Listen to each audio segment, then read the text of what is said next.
தமிழ் உறவுகளுக்கு வணக்கம். இது உங்கள் கணேஷ். 3 கொஸ்டின். ரொம்ப இன்ட்ரஸ்டிங்கான கொஸ்டின்ஸ் இன்னைக்கு.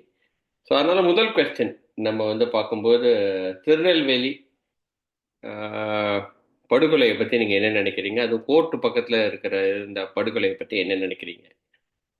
அப்படின்னு ஒரு வியூவர் வந்து கேட்டிருக்கிறாரு. அந்த படுகொலையை பத்தி நான் படிக்கும்போதே என் கொலையே நடுங்கிடுச்சு. மாயாண்டி அப்படின்றவர் வந்து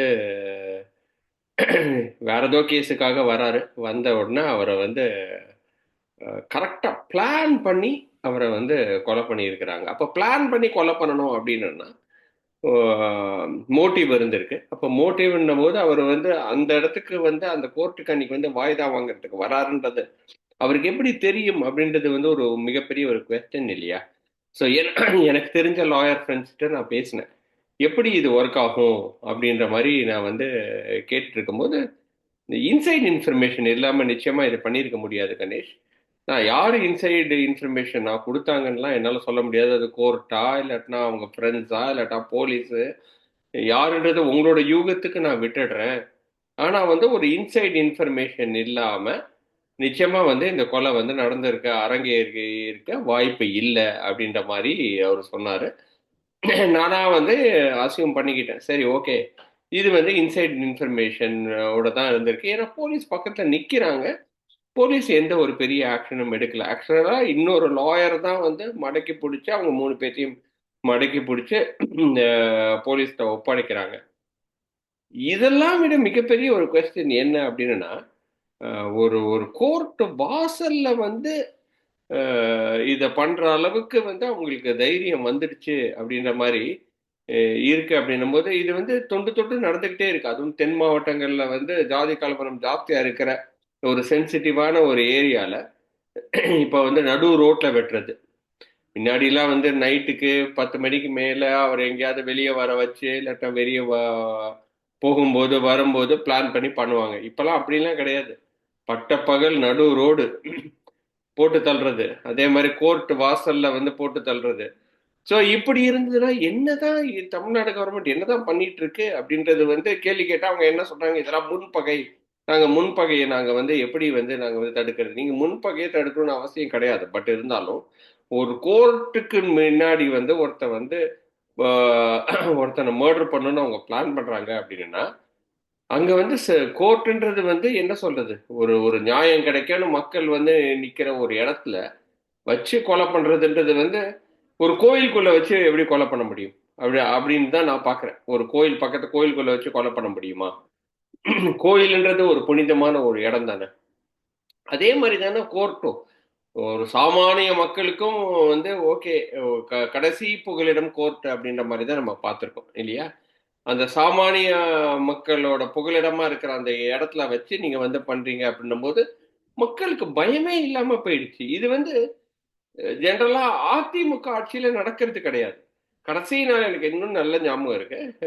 2021 எலக்ஷனுக்கு முன்னாடி, அ திரு மு.க. ஸ்டாலின் நம்மளோட கரண்ட் சிஎம் அவர வச்சு அந்த சன் டிவில கொஸ்டின் கேட்டாங்க. "நீங்க வந்தாலே வந்து இந்த மாதிரி வந்து அராஜகங்கள்லாம் ஜாஸ்தி ஆயிடும்னு சொல்றாங்களே, இதுக்கு நீங்க ஏதாவது ஆக்ஷன் எடுப்பீங்களா?" அப்படின்னு கேட்டதுக்கு, "என்னைய நம்புங்க" அப்படின்னு சொல்லிட்டு அவரு வந்து சொன்னது, இன்னும் எனக்கு தெளிவா ஞாபகம் இருக்கு. அவர நம்பி தான் நம்ம ஓட்டு போட்டோம். Now he is the one who needs to answer this also. இல்லையா? ஒரு நியாயமா வந்து நம்ம பார்க்கணும். அதுக்காக வந்து எல்லா கொலைகளுக்கும் அவர் காரணமா அப்படின்னா இல்லன்னு நான் வந்து நிச்சயமா இல்லன்னு தான் சொல்லுவேன்.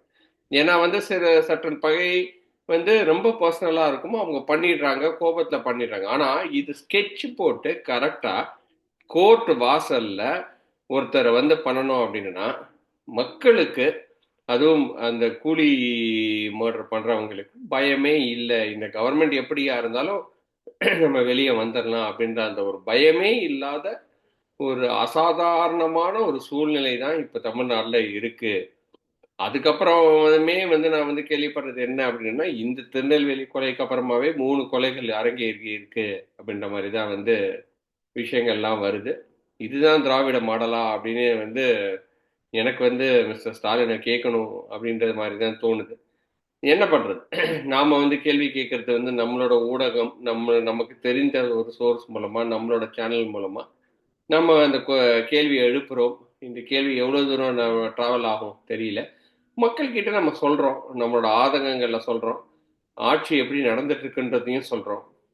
ஆஹ் மக்கள் டிசைட் பண்ணிக்கிட்டோம். இது நம்ம சொல்றதுக்கு ஒண்ணுமே இல்லை. பட் பர்சனலா எனக்கு வந்து ரொம்ப கஷ்டத்தை கொடுத்த ஒரு இன்சிடென்ட் அப்படின்ற மாதிரி தான் வந்து நான் வந்து பார்க்குறேன். ரெண்டாவது கொஸ்டின் என்ன வந்திருக்கு அப்படின்னா, ஒரே நாடு ஒரே தேர்தல் எப்படி பார்க்குறீங்க? ஒரே நாடு ஒரே தேர்தல் வந்து இம்ப்ளிமெண்டேஷன் இஸ் வெரி டிஃபிகல்ட். அதாவது வந்து நிறைய திங்ஸ் இருக்கு.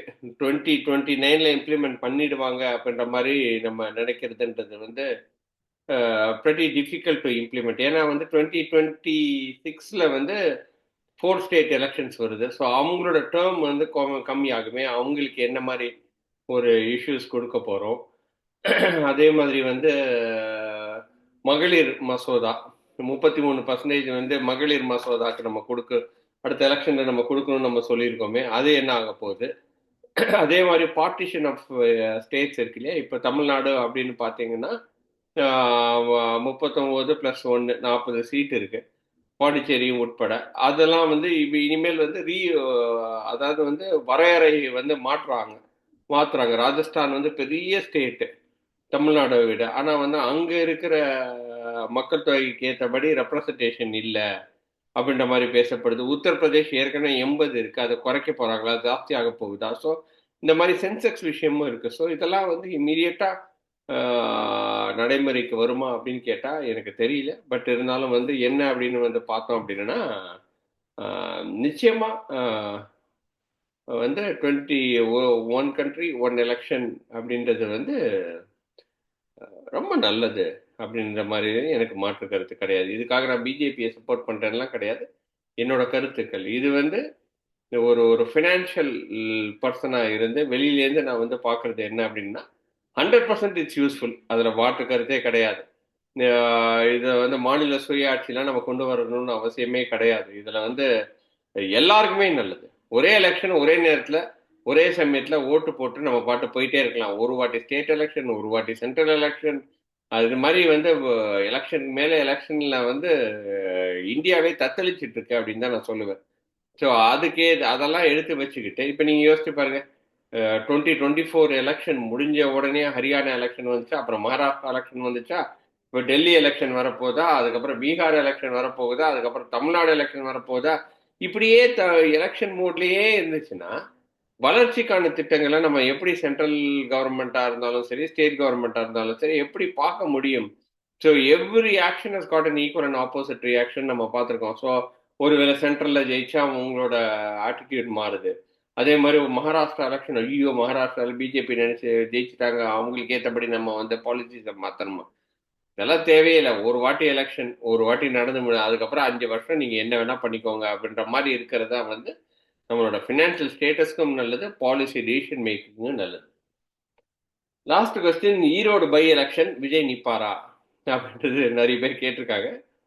ஒரு புத்திசாலியா இருந்தா அவர் நிக்க மாட்டாரு அப்படின்னு தான் நான் யோசிப்பேன். நிறைய பேர் வந்து அவரை ஃபோர்ஸ் பண்ணலாம், நீங்க வந்து இந்த இடத்துல வந்து ப்ரூவ் பண்ணணும், எம்ஜிஆர் மாதிரி ப்ரூவ் பண்ணணும்னு. அதெல்லாம் வந்து இது வேலைக்கே ஆகாத ஒரு விஷயம் என்னைய பொறுத்த வரைக்கும். பை எலெக்ஷன் அப்படின்னு சொன்னாலே அது எப்படி நடக்கும்ன்றது வந்து லாஸ்ட் 20 இயர்ஸா நானும் பார்த்துட்டு தான் இருக்கேன். காசு கொடுத்து கம்ப்ளீட்டா. ஸோ அதனால வந்து அதுக்கு தேவையே இல்லை அப்படின்னு தான் விஜய் நினைப்பாரு அப்படின்றது தான் என்னோட கருத்து. அப்படி நின்னாலும் அது தவறு அப்படின்றது தான் வந்து நான் சொல்லுவேன். உங்களோட போட்டி எதுக்கு? 2026ல தான் போட்டி, உங்களோட போட்டி. ஸோ அது வரைக்கும் பொறுமை காத்து நிச்சயமா மக்கள் கிட்ட போய் அவர் வந்து அவரோட நடைப்பயணம் மூலமா மக்கள் கிட்ட போய் சேர்ற வரைக்கும் அவர் வந்து இந்த மாதிரி இடைத்தேர்தலில் போட்டி போட்டு அவரையே அசிங்கப்படுத்திக்க வேண்டாம் அப்படின்றது தான் வந்து இது என்னோட பர்சனல் கருத்து. யாருமே பண்ணக்கூடாது அப்படின்னு தான் சொல்லுவேன். ஏன்னா இடை எத்தனையோ இடைத்தேர்தல் வந்து ஜெயிச்சுக்கிட்டே இருப்பாங்க ஆளுங்கட்சி. அப்புறம் வந்து சட்டமன்ற எலெக்ஷன் வரும், கம்ப்ளீட்டா போயிடும். ஸோ அதே மாதிரி நம்ம வந்து அதுக்கு வந்து வழிவகுக்கக்கூடாது. இப்போ வந்து ஒருவேளை விஜய் வராரு, விஜய் வந்து எலெக்ஷன்ல வந்து நிற்கிறாரு அப்படின்னு 5 முனை போட்டியா இருக்குன்னு வச்சுக்கோங்க. அதிமுக எல்லாருமே சேர்ந்து போட்டி போடுறாங்கன்னு வச்சுக்கோங்க. ஏன்னா இப்பவுமே அலையன்ஸ் ஃபார்ம் ஆயிடுச்சு அப்படின்னா டிஎம்கே வந்து நிச்சயமா இது ஒரு பிரச்சனையா எழுப்பாங்க. ஸோ அதனால வந்து இப்போதைக்கு வந்து யாருமே போட்டி போடாம, அது அதிமுக போட்டி போட்டும். அது வந்து நமக்கு தெரியாது. அவங்க போட்டி போட போறாங்களா, போட்டி போட மாட்டாங்களான்னு. ஆனா வந்து விஜய் போட்டி போடணும்னு அவசியம் கிடையாது. He is just entered in the politics and he is just getting his feet wet. அந்த இந்த சமயத்துல போய் போட்டி போட்டு ஒரு எலெக்ஷனை போட்டி போட்டு ப்ராப்ளம் சேர்றதுக்கு முன்னாடி அவர் வெளியே இருந்து எப்படி நடக்குதுன்றதை பார்த்துக்கிட்டு அரசியலை நல்லா புரிஞ்சுக்கிட்டு அதுக்கப்புறம் மக்களை போய் சந்திச்சு அதுக்கப்புறம் 2026ல போயிட்டு ஓட்டிங் இதுல போய் நின்னாரு அப்படின்னா அவர் அதுக்காக வந்து கம்ப்ளீட்டா மாத்திடுவாருன்னு நான் சொல்ல வரல. ஒரு பர்சன்டேஜ் ஜாஸ்தியா இருக்கும். ஆனால் அவர் இந்த வாட்டி ஓட்டிங் பேட்டர்னுக்குள்ள வந்து அதுவும் வந்து பை எலெக்ஷன்ல உள்ள வந்து ஓட் பர்சன்டேஜ் வந்து 2%, 3%, 4% ஒற்றை இலக்கத்துல அவர் வந்து என்னன்னா விஜய் வந்து இவ்வளவுதான்ப்பா அப்படின்ற மாதிரி மக்கள் கணிக்க ஆரம்பிச்சிருப்பாங்க. அவர் ஒன்று வந்திருந்தாருன்னா 2024 எலெக்ஷனை வந்திருந்தா அது ஒரு ஒரு நியாயமான ஒரு எலெக்ஷனாக இருந்திருக்கும். ஏன்னா வந்து அது வந்து நாடாளுமன்ற எலெக்ஷன். அடுத்த ஒரு போட்டி போடுற எலெக்ஷன் வந்து சட்டமன்ற எலெக்ஷனாக தான் இருக்கணும். அங்கே தான் ஓரளவுக்கு உங்களுக்கு ஒரு நியாயம் கிடைக்கும். நீங்க வந்து இதே இடத்துல வந்து நீங்க வந்து இடைத்தேர்தலில் நீங்க நின்னீங்க அப்படின்னா அங்க ஒரு நியாயம்ன்றது வந்து நிச்சயமா நடக்கவே நடக்காது. ஏன்னா ஒவ்வொரு வார்டுக்குமே ஒவ்வொரு அமைச்சரை போட்டு அவங்க வந்து கம்ப்ளீட்டா ஸ்வீப் பண்ணுவாங்க. இது அப்படி இப்போ திமுக தான் பண்ணணும்னு கிடையாது. அதிமுகவும் பண்ணியிருக்காங்க.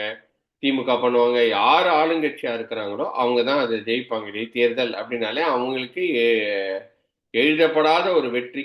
அவ்வளவுதான். அடுத்த செகண்ட் பிளேஸுக்கு யார் வரப்போறாங்க, அவங்க எவ்வளோ மார்க் வாங்க போறாங்கன்றதை பொறுத்து தானே தவிர இது ஒரு பெரிய வெற்றியாவே நம்ம பார்க்க முடியாது. ஸோ அதனால விஜய் நிற்காம இருக்கிறது தான் வந்து அவருக்கு நல்லதுன்றது தான் வந்து என்னோட கருத்து. 3 கேள்விகள், என்னோட 3 ஆன்சர்ஸ் உங்களுக்கு பிடிச்சிருக்குன்னு நினைக்கிறேன். ஒரு பிடிச்சிருந்தா ஒரு லைக்கு, ஒரு ஷேர், இல்லாட்டினா ஒரு சப்ஸ்கிரைப் போட்டு விடுங்க. இன்னொரு வீடியோவில் சந்திக்கிறேன். அதுவரை நன்றி, வணக்கம்.